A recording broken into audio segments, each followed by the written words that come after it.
पंचम अध्याय। ओम जय मां अम्बे गौरी। ओम इस उत्तर चरित्र रुद्रसिंह महासरस्वती देवतानुपम छंद है, भीमा शक्ति है, ब्राह्मी की तत्व है और सांबे स्वरूप महासरस्वती की प्रशंसा के लिए उत्तर चरित्र के पाठ में इसका विनियोग किया जाता है, जो अपने कर कमलों में घंटा, शूल, हल, शंख, मुसल, चक्र, धनुष और बाण धारण करती हैं। शरद ऋतु के शोभा संपन्न चंद्रमा के समान जिनकी मनोहर कांति है, जो तीनों लोकों की आधारभूता और शुभ आदि दैत्यों का नाश करने वाली है, तथा गौरी के शरीर से जिनका प्रगट्य हुआ है, उन महासरस्वती देवी का मैं निरंतर भजन करता हूँ। और इसी कहते हैं, पूर्व काल में शुंभ और निशुंभ नामक असुरों ने अपने बल के घमंड में आकर सचिपति इंद्र के हाथ से तीनों लोगों का राज और एक भाग छीन लिए, और वे ही दोनों सूर्य, चंद्रमा, कुबेर, यम और वरुण के अधिकार का भी उपयोग करने लगे। वायु और अग्नि का भी कार्य वही करने लगे हुए। उन दोनों ने सब देवताओं को अपमानित, राजभ्रष्ट, अपराजित तथा अधिकारहीन करके स्वर्ग से निकाल दिया। उन दोनों महान असुरों से तिरस्कृत देवताओं ने अपराजिता देवी का स्मरण किया और सोचा, जगदम्बा ने हम लोगों को वर दिया कहता कि आपत्ति काल में स्मरण करने पर मैं तुम्हारी सब आपत्तियों का तत्काल नाश कर दूंगी। यह विचार कर देवता गिरिराज हिमालय पर गए और वहाँ भगवती विष्णु मैया की स्तुति करने लगे। देवता बोले, देवी को नमस्कार है, महादेवी शिवा को सर्वदा नमस्कार है, प्राकृति एवं भद्रा को प्रणाम है। हम लोग नियम पूर्वक जगदम्बा को नमस्कार करते हैं, रुद्रा को नमस्कार है, नित्या गौरी एवं धात्री को बार बार नमस्कार है, जो तत्सतनामयी चंद्र रूपिणी एवं सुख स्वरूपा देवी को सतत प्रणाम है। शरणागतों का कल्याण करने वाली वृद्धि एवं सिद्धि रूपा देवी को हम बार बार नमस्कार करते हैं। नेतृत्व रक्षाओं की लक्ष्मी, राजाओं की लक्ष्मी तथा सर्वाणी की पत्नी स्वरूपा आप जगदम्बा को बार बार नमस्कार करते हैं। दुर्गा, दुर्गपारा, दुर्गम संकट से पार उतारने वाली, सारा सबकी सारभूता, सब कारणी, ख्याति, चेतना और ब्रह्मा देवी को सर्वदा नमस्कार है। अत्यंत सोम तथा अत्यंत रौद्ररूपा देवी को हम नमस्कार करते हैं, उन्हें हमारा बार बार प्रणाम है। जगत के आधारभूता कीर्ति देवी को बार बार नमस्कार है। जो देवी सब प्राणियों विष्णु मैया के नाम से कही जाती है, उनको नमस्कार, उनको नमस्कार, उनको बार बार नमस्कार है। जो देवी सब प्राणियों में चेतना कहलाती हैं, उनको नमस्कार, उनको नमस्कार, उनको बार बार नमस्कार। जो देवी सब प्राणियों में बुद्धि रूप से स्थित है, उनको नमस्कार, उनको नमस्कार, उनको नमस्कार, उनको नमस्कार है। जो देवी सब प्राणियों में निद्रा रूप से स्थित, उनको नमस्कार, उनको नमस्कार, उनको बार बार नमस्कार है। जो देवी सब प्राणियों में क्षुधा रूप से स्थित है, उनको नमस्कार, उनको नमस्कार, उनको बार बार नमस्कार है। जो देवी सब प्राणियों में छाया रूप से स्थित, उनको नमस्कार, उनको नमस्कार, उनको बार बार नमस्कार है।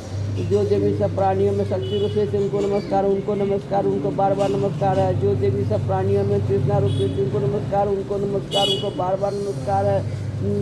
जो देवी सब प्राणियों में शांति रूप से स्थित है, उनको नमस्कार, उनको नमस्कार, उनको बार बार नमस्कार है। जो देवी सब प्राणियों में जाति रूप से स्थित, उनको नमस्कार, उनको नमस्कार, उनको बार बार नमस्कार है। जो देवी सब प्राणियों में लज्जा रूप से स्थित, उनको नमस्कार, उनको नमस्कार, उनको बार बार नमस्कार है। जो देवी सब प्राणियों में शांति रूप से स्थित, उनको नमस्कार, उनको नमस्कार, उनको बार बार नमस्कार है। जो देवी सब प्राणियों में श्रद्धा रूप से स्थित, उनको नमस्कार, उनको नमस्कार, उनको बार बार नमस्कार है। जो देवी सब प्राणियों में कांति रूप से, उनको नमस्कार, उनको नमस्कार, उनको बार बार नमस्कार है।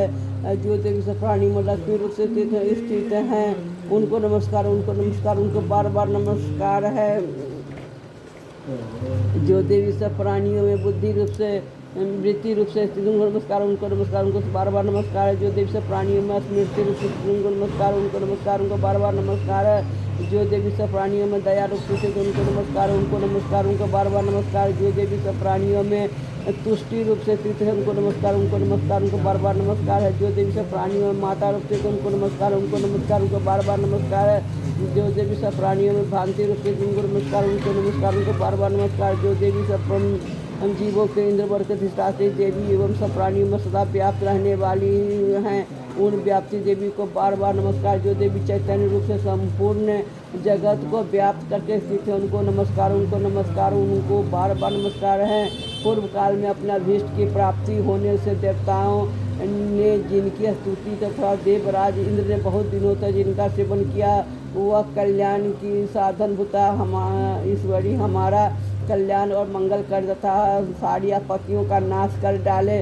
उदन दैत्यों के से सताए हुए हम सभी देवता जिन परमेश्वरी को इस समय नमस्कार करते तथा जो भक्ति से विनम्र पुरुषों द्वारा स्मरण की जाने पर तत्काल ही संपूर्ण विपत्तियों का नाश कर देती हैं, वे जगदम्बा हमारा संकट दूर करें। ऋषि कहते हैं, राजा इस प्रकार जब देवता का स्तुति कर रहे थे उस समय पार्वती देवी गंगा जी के जल में स्नान करने के लिए वहाँ आई। उन सुंदर भवें वाली भगवती ने देवताओं से पूछा, आप लोग यहाँ किसकी स्तुति करते हैं? तब उन्हीं के शरीर को से प्रकट हुई शिवा देवी बोली, सुम दैत्यों से तिरस्कृत और युद्ध में निशुम से पराजित हो यहाँ एकत्रित हुए ये समस्त देवता यह मेरी ही स्तुति कर रहे हैं। पार्वती जी के शरीर को से अंबिका का पार्थिव भाव हुआ था, इसलिए वह समस्त लोकों में कौशिकी कही जाती हैं। कौशिकी के प्रकट होने के बाद पार्वती का शरीर काले रंग का हो गया था, अतः वह हिमालय पर रहने वाली कालिका देवी के नाम से विख्यात। तंत्र शुंभ निशुंभ के भृत्य चंडमुंड वहाँ आए और उन्होंने परम मनोहर रूप धारण करने वाली अंबिका देवी को देखा। फिर वे शुंभ के पास जाकर बोले, महाराज, एक अत्यंत मनोहर स्त्री है जो अपनी दिव्य कांति से हिमालय को प्रकाशित कर रही हो। ऐसा उत्तम रूप कहीं किसी ने भी नहीं देखा होगा। ईश्वर उसे पता लगाइए वह देवी कौन है और उसे ले लीजिए। स्त्रियों में वह तो रत्न है, उसका प्रत्येक अंग बहुत ही सुंदर है। वह अपने श्रीअंगों के प्रभाव से संपूर्ण दिशाओं में प्रकाश फैला रही। दैत्यराज अभी वह हिमालय पर ही मौजूद है, आप उसे देख सकते हैं।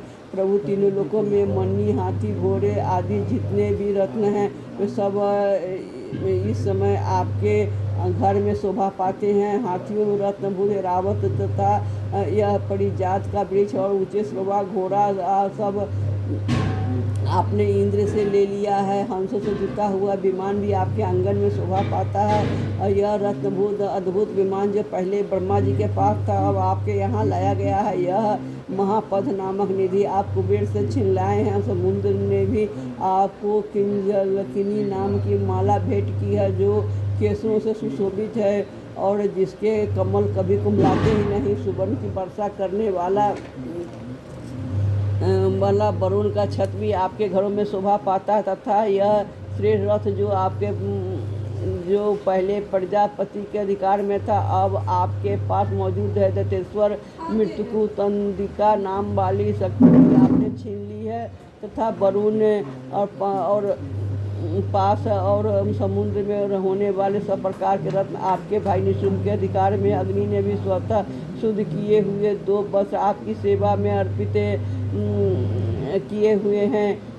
दैत्यराज इस प्रकार सभी रत्न आपने एकत्र कर लिए हैं। फिर जो यह स्त्रियों में रत्न रूप कल्याणमयी देवी है इसे आप क्यों नहीं अपने अधिकार में कर लेते? ऋषि कहते हैं, चंडमुंड का यह वचन सुनकर शुंभ ने दैत्य सुग्रीव को दूत बनाकर देवी के पास भेजा और कहा, तुम मेरी आज्ञा से उसके सामने ये बातें कहना, ऐसा उपाय करना जिससे प्रसन्न होकर वह शीघ्र यहाँ आ जाए।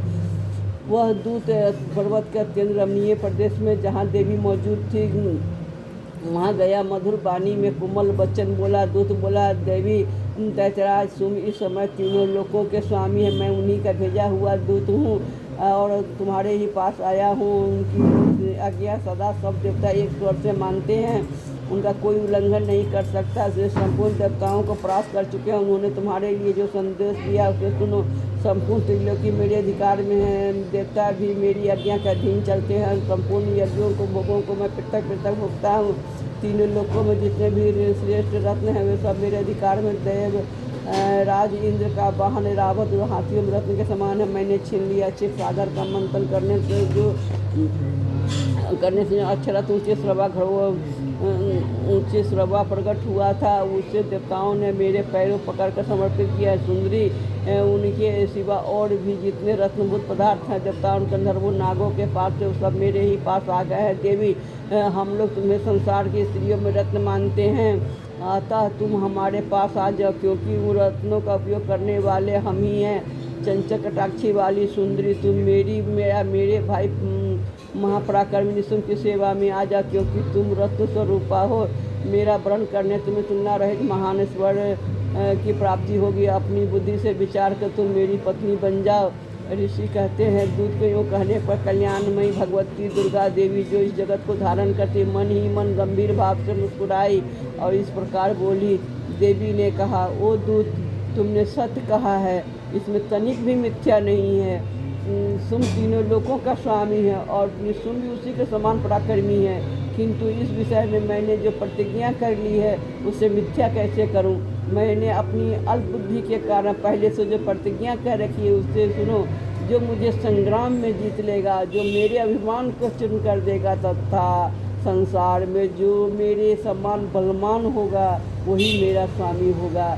इसलिए तुम अथवा महादेव निशुंभ स्वयं ही यहाँ पधारे और मुझे जीतकर शीघ्र ही मेरा पानी ग्रहण कर ले, इसमें विलम्ब की क्या आवश्यकता है? दूत बोला, देवी तुम घमंड में बड़ी हो, मेरी सामने ऐसी बातें ना करो। तीनों लोकों में कौन ऐसा पुरुष है जो निशुंभ के पास खड़ा हो सके? देवी, अन्य दैत्यों के सामने भी सारे देवता इसमें नहीं ठहर सकते, तो फिर तुम अकेली स्त्री होकर कैसे ठहर सकती हो?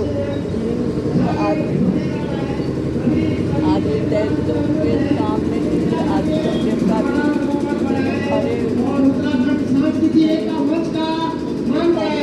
आप सभी लोगों से अनुरोध है, कृपया हमारा उत्तराखंड संस्कृति एकता मंच का मनोबल बढ़ाने में हमारी सहायता करें। गणेश के पास चली चलो, ऐसा करने तुम्हारे गौरव की रक्षा होगी, अन्यथा जब पेट पर घसीटेंगे तुम्हें अपनी प्रतिष्ठा खोकर जाना पड़ेगा। देवी ने कहा, तुम्हारा कहना ठीक है, निशुंभ बलवान है और निशुंभ बड़े पराक्रमी, किंतु क्या करूं? मैंने पहले बिना सोचे समझे प्रतिज्ञा कर ली है। अब तुम जाओ, मैंने तुमसे जो कुछ भी कहा है सब दैत्यराज से आदरपूर्वक कहना, वे उचित जान पड़े करे। इस प्रकार मार्कंडेय पुराण श्रवणी मनवंतर कथा के अंतर्गत देवी महात्म्य में देवी का दूत संवाद नामक 5वां अध्याय पूरा हुआ। जय मां अम्बे।